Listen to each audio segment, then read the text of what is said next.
So hello प्यारे lovely student. तो आज का हमारा वीडियो है सेक्शन डी में जो आपके पेपर में आता है क्लास 12th में इंग्लिश के पेपर में आपको दिए जाते हैं। तो वेरी इंपॉर्टेंट को ये आपको मैं एक टॉपिक बताने वाला हूँ इंग्लिश में, इंग्लिश से रिलेटेड। ठीक है, चलिए वीडियो को स्टार्ट कर लेते हैं। सबसे पहले मैं आपको यहाँ पर प्रोज के बारे में बताऊँगा, पोएट्री के बारे में बताऊँगा, एक्सट्रैक्ट के बारे में बताऊँगा, सप्लीमेंट्री रीडर के बारे में बताऊँगा। ठीक है, तो प्रोज से आपको 15 नंबर के क्वेश्चन पूछे जाते हैं, प्रोज से आपके 15 नंबर के क्वेश्चन पूछे जाते हैं। और पोट्री, ठीक है, पोएम वगैरह से, सेंट्रल आइडिया से आपको 10 नंबर दिए जाते हैं और एक्सट्रैक्ट से 6 नंबर दिए जाते हैं। ठीक, और सप्लीमेंट्री रीडर से आपको 15 नंबर दिए जाते हैं। तो बहुत इंपॉर्टेंट टॉपिक आपके लिए लेके आ चुका हूँ, तो वीडियो को शुरू से लेकर लास्ट तक देखते रहिए। तो चलिए वीडियो को स्टार्ट कर लेते हैं।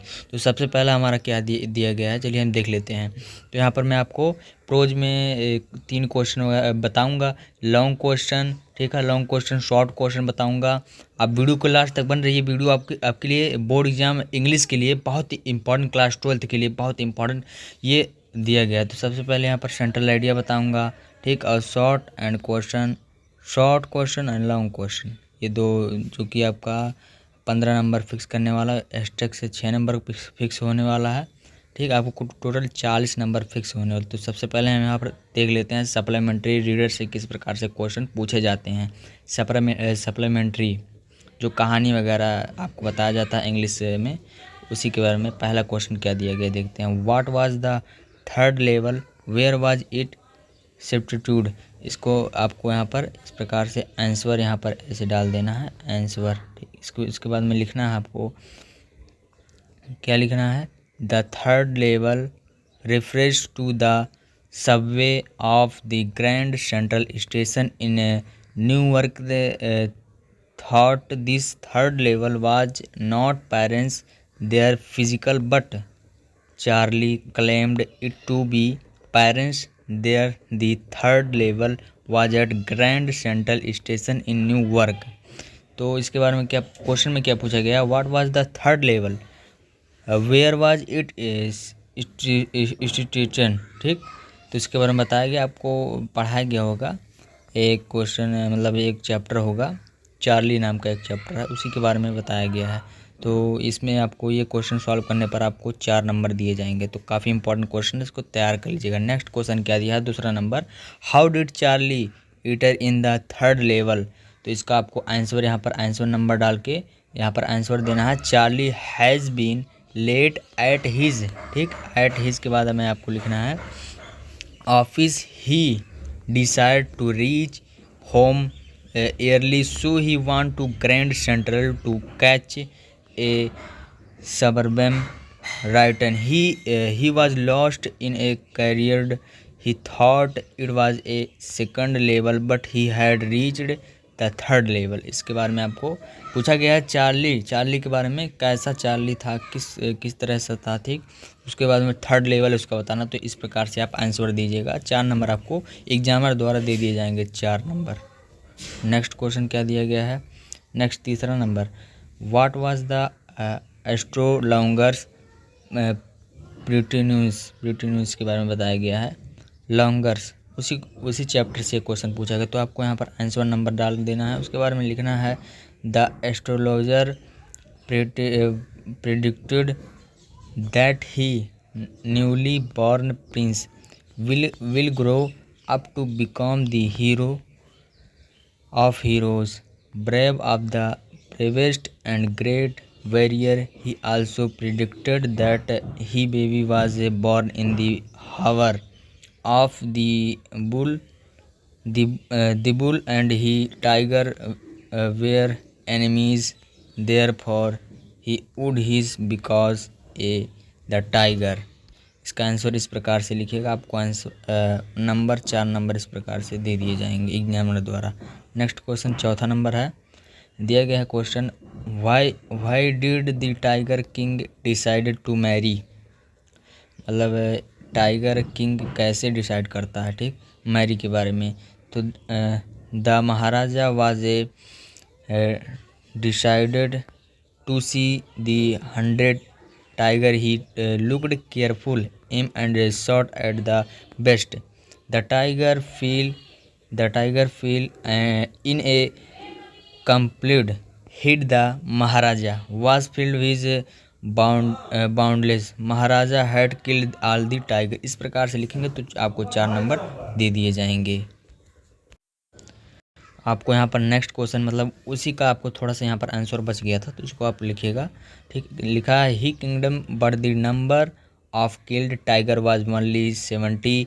ही स्टिल नीडेड, मतलब उसको सहायता चाहिए कि 30 more tiger to kill full his very, so he decided the marry. इस प्रकार से लिखेंगे। 4 नंबर आपको एग्जामिनर द्वारा फुल में फुल नंबर आपको दे दिए जाएंगे, कोई टेंशन लेने वाली बात नहीं है। तो चलिए नेक्स्ट क्वेश्चन की ओर बढ़ते हैं। तो नेक्स्ट क्वेश्चन क्या दिया स्टूडेंट, 5वां नंबर का क्वेश्चन दिया, what was the student one ice programme.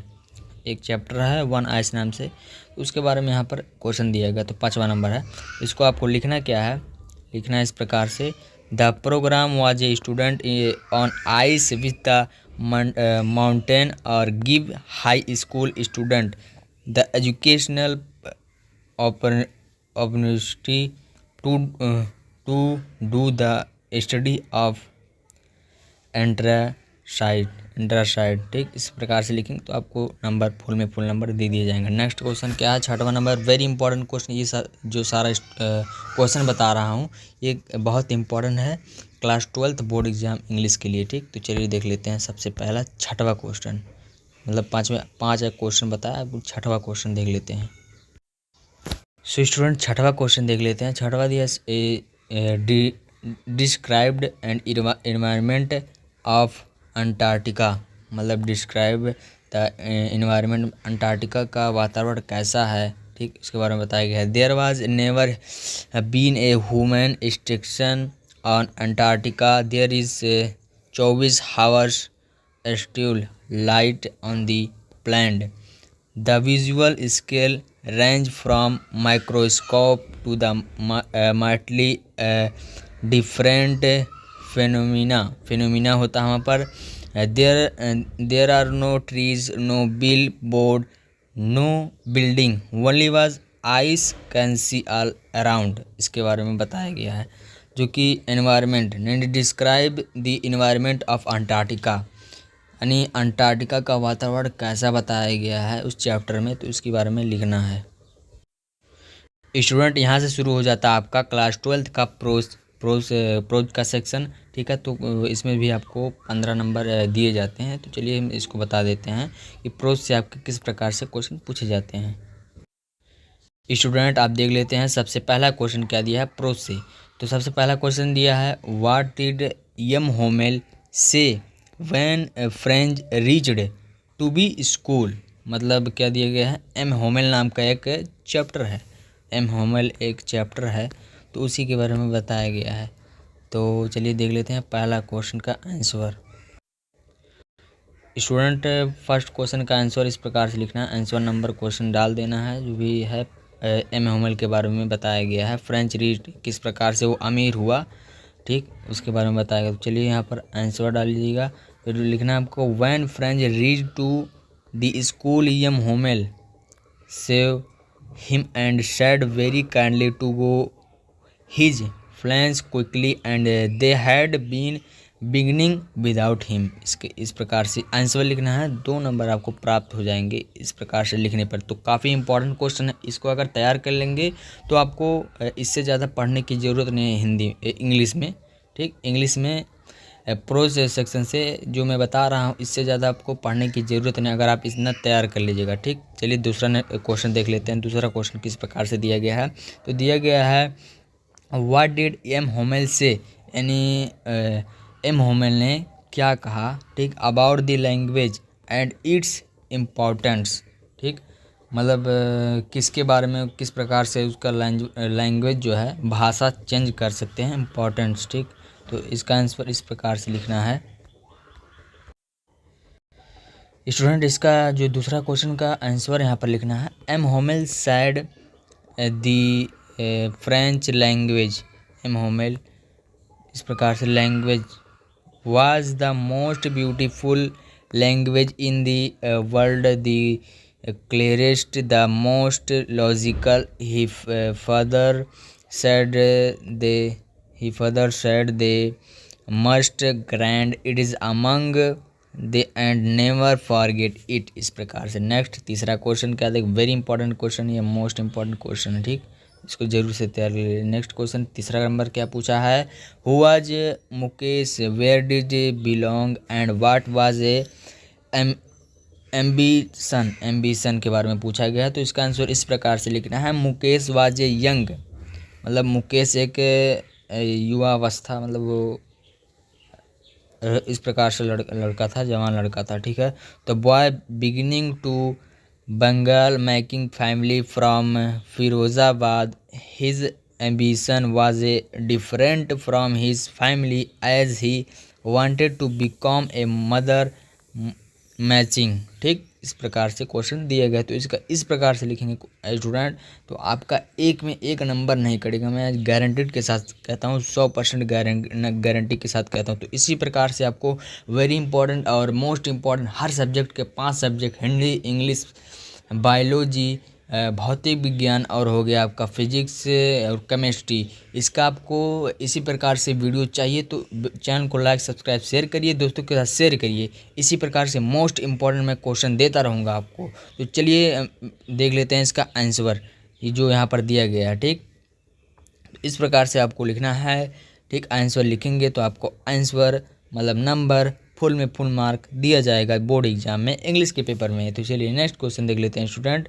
5वां नंबर का क्वेश्चन क्या दिया है, what did Douglas his to inside the water to save this life, मतलब वाटर को बचाने से आपका लाइफ अच्छा रहेगा, ठीक, वाटर को ज़्यादा से ज़्यादा सेव करना चाहिए। तो इसका आंसर क्या लिखना है, inside the water Douglas made the struggly to hit the water make a big jump come to the surface his flat on it and paddled to the edge to the pool, but every time he stagly filled he did this all continuously, ठीक, मतलब उसमें आपको लगातार काम करना है, to save his life, इसके बारे में बता दिया गया है, ठीक है, मतलब कैसे आपको जल को सेव करना है, कैसे बचाना है, इसके बारे में यहाँ पर आंसर दिया गया है। नेक्स्ट क्वेश्चन चलिए देखते हैं, 6वां नंबर का क्वेश्चन पोएट्री सेक्शन का, ठीक है, जो कि पोएम सेक्शन का बताया जाता है। तो चलिए देख लेते हैं, यहाँ पर मोस्ट इंपॉर्टेंट क्वेश्चन दिया गया है, व्हाट इज द क्या लिखा है स्टूडेंट, इसके बारे में आपको ट्रेन डगलस, ठीक, इंस्ट्रक्शन के बारे में बताया गया है, जो कि ट्रेन कैसे आपको डगलस कहना है, ठीक, करना है, उसके बारे में बताया गया है। चलिए देखते हैं इसका आंसर स्टूडेंट, साफ भाषा में समझाते हैं आप लोगों को। तो दिया है the instructor pull at belt, ठीक, around him attached a rope to the felt one thought a pulley held, ठीक, नेक्स्ट मतलब देखते हैं। तो यहाँ पर दिया back and forth across the pool hour after hour day after day, मतलब hour after hour day after day week after week and after 7 months and इंट्रोडक्शन declared him as a swimmer, ठीक है। चलिए नेक्स्ट क्वेश्चन देखते हैं, 7वां number का। 7वां number क्या दिया student, who was the rapid, ओ भाई साहब रैपिड यहाँ पर पूछा गया है, द रैपिड नाम से एक मतलब चैप्टर दिया गया है पोएट्री में, ठीक है, तो नहीं सप्लीमेंट्री में दिया गया है। तो द रैपिड नाम के एक चैप्टर है, तो उसको आपको जरूर से तैयार करना है। एक भिखारी के बारे में बताया गया है, एक अमीर और गरीब के बारे में बताया गया है एक चैप्टर में। चलिए इसका आंसर देख लेते हैं। सबसे पहले आपको ये क्वेश्चन दिया जाएगा इस प्रकार से, मोस्ट इंपॉर्टेंट, इसको याद रख लीजिएगा कि इस प्रकार से क्वेश्चन हमने बताया था। अगर आप इसको अगर देख लेंगे अच्छी तरीके से तो आपको तुरंत याद आ जाएगा कि हाँ यही क्वेश्चन सर ने बताया था, तो इसी प्रकार से लिखना है। चलिए देखते हैं, there was a person who was a pleader and used a wonder head there selling rapids, he was a rapid sailor and he made those rapids himself from the material he got by beginning in the stores or at he big farms, ठीक। चलिए next question देखते हैं। 8वां number का question क्या दिया है student, दिया है what information did into master and his together receive at the crutch. इसका आंसर आपको इस प्रकार लिखना है, at the crutch and intro master and his together come to know that when the old crafter on the iron worker had been robbed by a man who went around selling rapids। इस प्रकार से लिखना है answer, मतलब पूरे में पूरा number आपको दिया जाएगा। नेक्स्ट 9वां नंबर क्वेश्चन है, why did Rajkumar Shukla want to meet Gandhi ji. इसको इस प्रकार से आंसर लिखना है, Rajkumar Shukla wanted to meet Gandhi ji to complain about the injustice of the landlord system in Bihar and somebody had proudly told to speak and Gandhi ji. ठीक, इस प्रकार से लिखना है। Sorry student. सो स्टूडेंट 10वां क्वेश्चन देख लेते हैं यहाँ पर क्या दिया गया है, व्हाई डिड गांधी जी क्रजल एंड टू ईयर्स। ठीक, इसको इस प्रकार से आंसर लिखना है, Gandhi ji chided the lawyer and for collecting big fees, मतलब बड़ा फीस लगता है, from the sharecroppers and Muzaffarpur lawyer and charging high fees and from. ठीक है, फ्रॉम क्या दिया गया है स्टूडेंट, फ्रॉम के बाद में क्या दिया गया है, the poors and shop sharecroppers and where were actually unable to maintain their livelihood।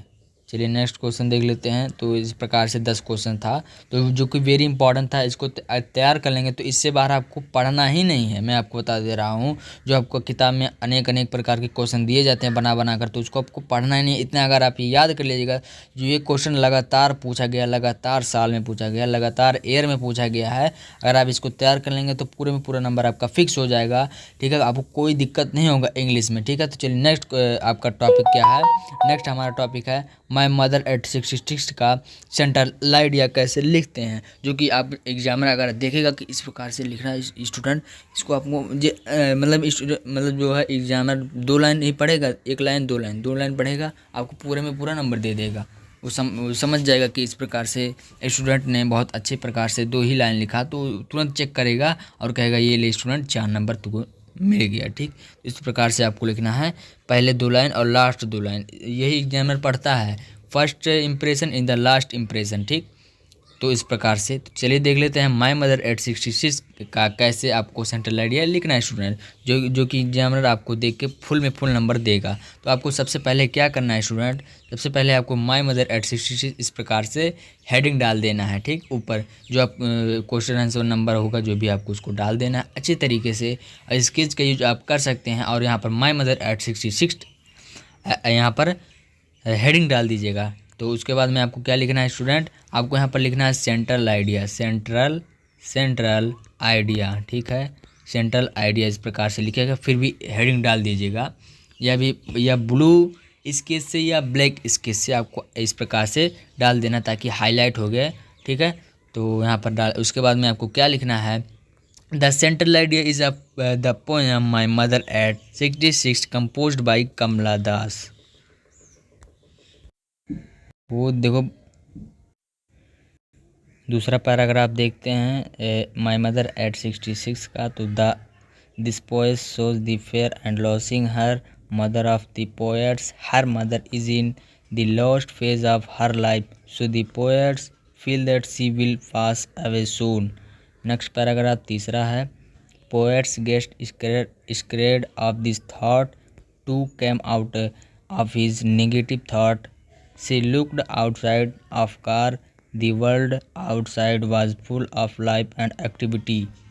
Next चौथा पैराग्राफ है, the tree seemed running fast, children looked very happy at the airport, they had undergo a security check, the poets understanding a few yards away from her mother, she felt faint and looked at thoughtless। पांचवा paragraph है, and face fell of her but heading her tears upward said soon Amma. तो ये हो गया my mother at 66 का central idea लिखने का तरीका। दूसरा चैप्टर का नाम है a thing of beauty. Second chapter है आपका प्रोज का। तो इसका किस प्रकार से आपको बोर्ड एग्जाम में अटेंड करना है इस क्वेश्चन को, मान लीजिए आ गया क्वेश्चन, तो किस प्रकार से अटेंड करना है इस क्वेश्चन को सेंट्रल आइडिया के रूप में, जो कि आपको 4 नंबर आपको बोर्ड एग्जाम में दिलाने वाला है। तो चलिए देख लेते हैं सेकंड चैप्टर जो कि इंग्लिश प्रोज का है क्लास 12th का। तो चलिए देख लेते हैं ए थिंक ऑफ ब्यूटी का सेंट्रल आइडिया। तो इस प्रकार से हेडिंग डाल देना है ब्लैक स्केच से। उसके बाद में आपको क्या लिखना है स्टूडेंट, लिखना है आपको यहाँ पर लिखना है सेंट्रल आइडिया हेडिंग डाल देंगे और यहाँ पर इस प्रकार से ब्लैक स्केच से हेडिंग डाल देंगे अच्छे तरीके से। आपको लिखना स्टार्ट करना है ब्लू पेन से।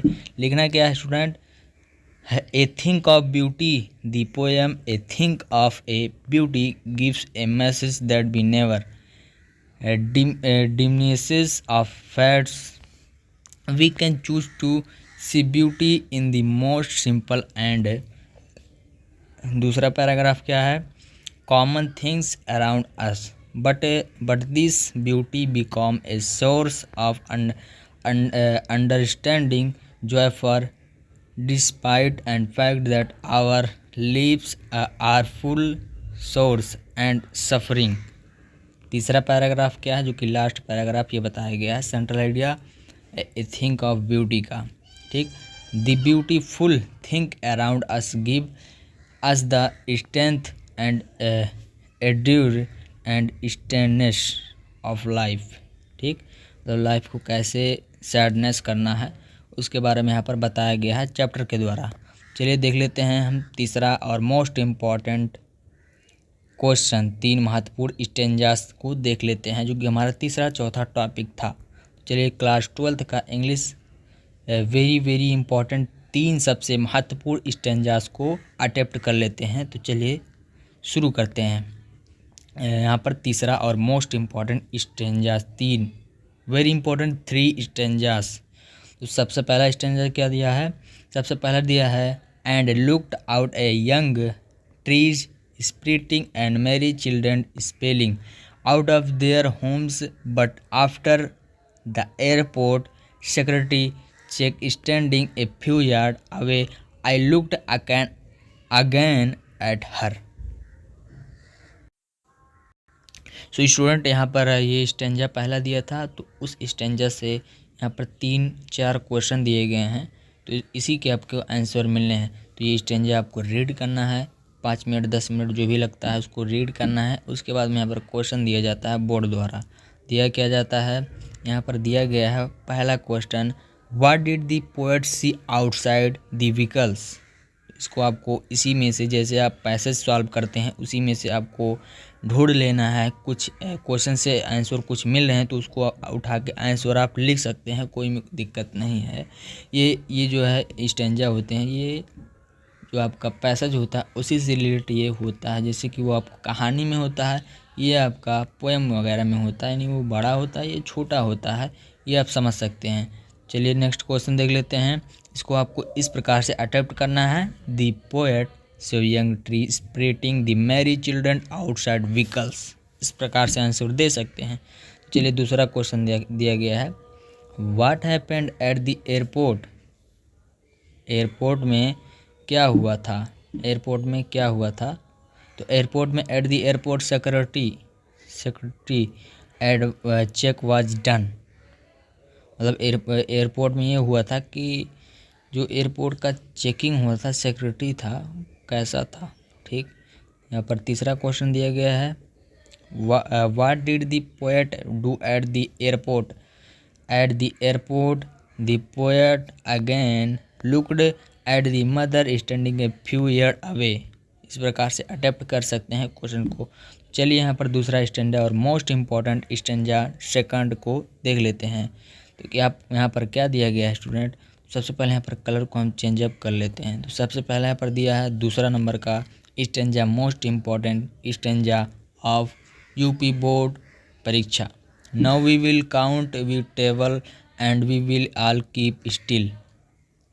For once of the face of the earth, let's not speak in any language. Let's stop for me second and not move our arms so much. ये बताया गया है, ठीक है, so much. नेक्स्ट देख लेते हैं। तो ये था आपका स्टेंजा, ठीक है, स्टेंजा आपका था। तो स्टेंजा को आपको अच्छे तरीके से 5-10 मिनट पढ़ लेना है, अपने दिमाग में फिक्स कर लेना है। उसके बाद में आपको यहाँ पर क्वेश्चन दिए जाते हैं, ठीक। वो स्टेंजा, उस स्टेंजा का आपको नंबर नहीं दिया जाएगा, ये जब आप क्वेश्चन सॉल्व करेंगे इसका नंबर दिया जाएगा। तो चलिए, आपको पहला क्वेश्चन क्या दिया है, name of the poem and the poet of this line. Poem के पहले और मतलब पोएम के पहले और तीसरे लाइन में क्या दिया गया है। तो चलिए देखते हैं क्या दिया गया है। The name of the poem art is keeping quit and the name of poet is, मतलब पोएट के मतलब जो पोएम है इसके पोएट कौन है स्टूडेंट, तो पाल्बो नेरूदा। आप ये याद रखिएगा, जो ये आपको दिया गया है दूसरा मोस्ट इम्पॉर्टेंट, तो इसके जो है पोएट कौन है, पाल्बो नेरूदा। नेक्स्ट क्वेश्चन देख लेते हैं, दूसरा नंबर question most important. What does a poet say in first two lines. In first two line the poet say to count to 12 and they will we all keep still. इसके बारे में बताया गया। तो चलिए देखते हैं third question. What does a poet want for a second. इसका आंसर कैसे अटेम्प्ट करना है। For 1 second for the poet want not to move there arms so much. इस प्रकार से अटेम्प्ट करना है। तो आपको एग्जामिनर कोई भी दिक्कत नहीं देगा, यानी कि नंबर नहीं काट पाएगा, तो आपका पूरा में पूरा नंबर फिक्स हो जाएगा। तो इसी से बाहर आपको नहीं पढ़ना है स्टेंजा। 3 ये आपको बताया हूँ, तो ये 3 स्टेंजा अगर आप अटेम्प्ट कर लेते हैं, याद करने लेते हैं, लर्न कर लेते हैं, तो आपका नंबर नहीं कटेगा। तो चलिए यहाँ पर देख लेते हैं तीसरा, जो कि मोस्ट इम्पॉर्टेंट है, ए थिंक ऑफ ब्यूटी। ये जो ए थिंक ऑफ ब्यूटी, ये चैप्टर का नाम ही है, आप समझ जाइएगा। ये थिंक ऑफ ब्यूटी ये चैप्टर का नाम है, जो कि तीसरा चैप्टर है प्रोज का, आपके क्लास 12th इंग्लिश का, ठीक है। चलिए देख लेते हैं इस स्टेंजास को। तो सबसे पहले आपको इस प्रकार से, जैसे मैं पढ़ रहा हूँ इसी प्रकार से 5 मिनट 10 मिनट लगा के आपको दिमाग से पढ़ना है, ठीक। इसको आपको इंग्लिश दिया है, तो आपको इसको हिंदी में कन्वर्ट करने का सोचना है, ताकि आपको सॉल्व करने में क्वेश्चन आसानी से हो जाए। तो सबसे पहला तीसरा क्वेश्चन क्या दिया है, तीसरा stanza most important. I think of beauty is a joy for ever, it's love line and increase, it will never pass into nothing else but will keep ever keep us and sleep full of sweet dreams and health and quit breathing, ठीक। Next question मतलब वो जो दिया गया है stanza, तीसरा जो stanza दिया गया है उसका आपको यहाँ पर क्वेश्चन दिया गया है। चलिए इस क्वेश्चन को पढ़ते हैं और सॉल्व करते हैं आसान तरीके से। What is joy for ever, इसका आंसर कैसे अटेम्प्ट करेंगे। A thing of beauty is a joy for ever, इस प्रकार से अटेम्प्ट करेंगे तो आपका 1 नंबर फिक्स हो जाएगा। इस प्रकार से एग्जामिनर द्वारा आपको नंबर अटेम्प्ट कर दिया जाएगा। तो चलिए सेकंड नंबर क्वेश्चन देख लेते हैं। सेकंड नंबर स्टूडेंट क्या दिया गया question, name of the poem and poet this line, मतलब जो ये पोएम का नाम लिखना है और पोएट का नाम लिखना है। तो आपको आसानी से लिख देना है। The name of the poem is a thing of beauty, मतलब ये पोएम का क्या नाम है, इस चैप्टर क्या नाम है, a thing of beauty. The name of the poet, मतलब पोएट का क्या नाम है, जॉन कीट्स। यहाँ पर तीसरा नंबर क्वेश्चन अटेम्प्ट करते हैं।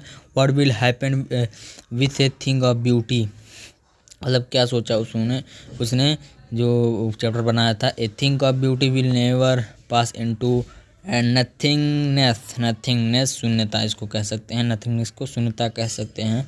चलिए यहाँ पर यहीं से क्वेश्चन एंड होता है। तो ये हमने जो है इंग्लिश का लिटरेचर का डी नंबर का जो क्वेश्चन पूछा जाता है आपके पेपर में, तो उसी का पूरा आपको यहाँ पर सॉल्यूशन सहित यहाँ पर मोस्ट इम्पॉर्टेंट क्वेश्चन आपको बताएं, जो को लगातार पूछा गया है इंग्लिश में। तो अगर आप यही तैयार कर लेंगे आपके बोर्ड एग्जाम 2025 में इंग्लिश के पेपर में क्लास 12th वालों के लिए है, ठीक। अगर आप इतना तैयार कर लीजिएगा तो आपको इससे ज़्यादा पढ़ने की ज़रूरत नहीं है। अपने दोस्तों के साथ शेयर करिए। अपना भी भला सोचिए और अपने दोस्तों को भी भला सोचिए। इसी प्रकार से क्वेश्चन आपको बोर्ड एग्जाम में अटेम्प्ट करना है। अगर आप इतना तैयार कर लेंगे तो आपको कोई टेंशन लेने वाली बात नहीं है, इससे बाहर नहीं आएगा आपके बोर्ड एग्जाम में। मैं गारंटेड 100% के साथ कहता हूँ, इससे बाहर आपका इंग्लिश में क्वेश्चन नहीं आएगा। ठीक है, तो ये इतना तैयार कर लीजिएगा और अपने दोस्तों के साथ शेयर करिए। वीडियो अच्छा लगा हो तो वीडियो को लाइक सब्सक्राइब शेयर ज़रूर करें। इसी प्रकार से वीडियो चाहिए तो चलिए मिलते हैं नेक्स्ट वीडियो में, तब तक के लिए जय हिंद, वंदे मातरम।